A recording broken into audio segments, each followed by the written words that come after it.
خان صاحب بہت warm welcome آپ کو اس ٹرانسمیشن میں. Open and question sir, what's your take on this whole situation? اور آپ نے سوچا تھا کہ یہ ایسا رزلٹ جو ٹرینڈ بن رہا ہے 17-16 سیٹیں پی ٹی آئی کی اور نون لیگ کی 3, اور کرنا کیا چاہیے اس وقت شہباز شریف صاحب کو؟ جی دیکھیں, اس میں کوئی راکٹ سائنس نہیں تھی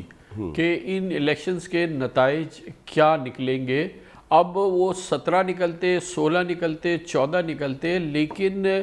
جو پورا پس منظر ہے, جس پورے پس منظر میں عمران خان کی حکومت ختم ہوئی ہے اور اس پس منظر کے نتیجے میں جو حکومت سامنے آئی اور جس قسم کا اتحاد بنا, اس سے واضح طور پہ یہ لگ گیا کہ عمران خان جو ہے وہ اس پورے معاملے میں, چاہے آپ مانے نہ مانے, لیکن مظلومیت کی تصویر بن گئے. ان کی حکومت, ان کی جماعت مظلومیت کی تصویر بن گئی. اور اس پورے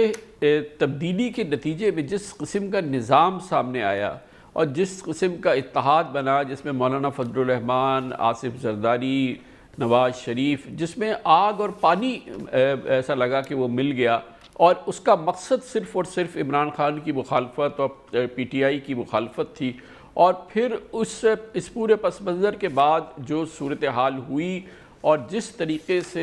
ظاہر ہے کہ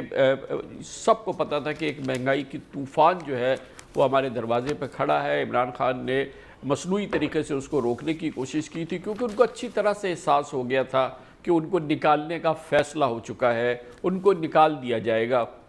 تو انہوں نے اس کے لیے بند باندھا کمال ہوشیاری سے, کیونکہ ان کو یقین ہو گیا تھا کہ یہ ان کو چلنے نہیں دیں گے. اور دیکھیں نا, یہ تو بڑے ایک ایسا معاملہ ہے کہ وہ تو آخر میں اس بات پہ بھی تیار ہو گئے تھے کہ وہ استعفیٰ بھی دے دیں, وہ اسمبلیاں بھی تحلیل کر دیں, اور وہ کیئر ٹیکرز کو بھی گورنمنٹ کی فارمیشن میں حصہ لے لیں. لیکن اس کے باوجود برداشت نہ کیا گیا. پھر جو نظام آیا, اس نے سب سے پہلی اس کی ترجیح یہ تھی کہ نیب کے کیسز کو ختم کیا جائے, نیب کے نظام کو ختم کیا جائے, اپنے کیسز کو ختم کیا جائے. اور پھر اس کے نتیجے میں جو طرح طرح کی چیزیں ہوئی ہیں, عوام کا دل اس سے بہت خراب ہوا. اور پھر اسی نتیجے میں ہم نے دیکھا کہ ایک مہنگائی کا طوفان جو کہ آنا تھا, اس کو کوئی روک نہیں سکتا تھا. IMF میں ہمیں جانا تھا, اور یہ اس حکومت کی بلا کی,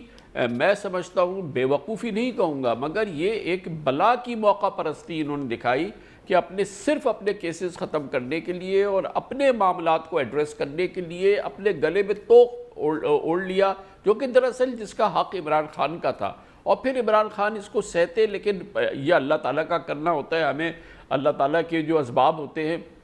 اس پہ بھی ہمارا ایمان ہے, اور ہمیں یقین ہوتا ہے کہ وہ کس طرح سے وہ معاملہ بنا کہ جو اس وقت آفت عمران خان پہ گرتی, آپ سوچیں کہ کیا گرتی کہ اس کی 3.5 سال کی کارکردگی اور اس پہ یہ 4 مہینے کا جو عذاب ہوتا وہ مل کے کیا آفت بپا کرتا کہ وہ معاملہ وہاں سے ختم ہوا. وہ اپوزیشن میں آ گئے اور یہ انکمبنٹ گورنمنٹ بن گئے اور الیکشن کی طرف چل پڑے. اس پوری مہنگائی کے پس منظر میں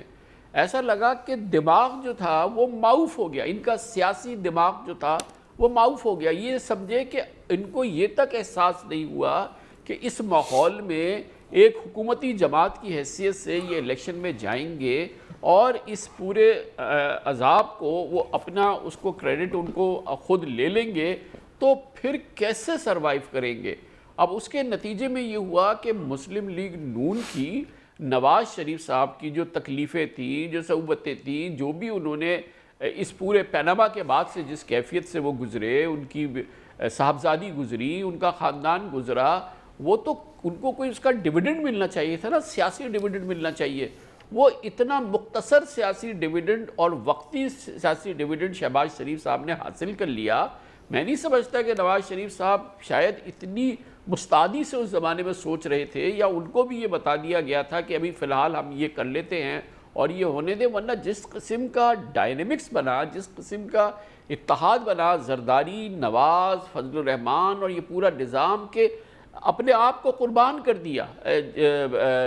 نواز شریف اور مسلم لیگ نون نے, اور اس ایک عجیب سے چوچو کے مربع کا وہ حصہ بن گئے. اور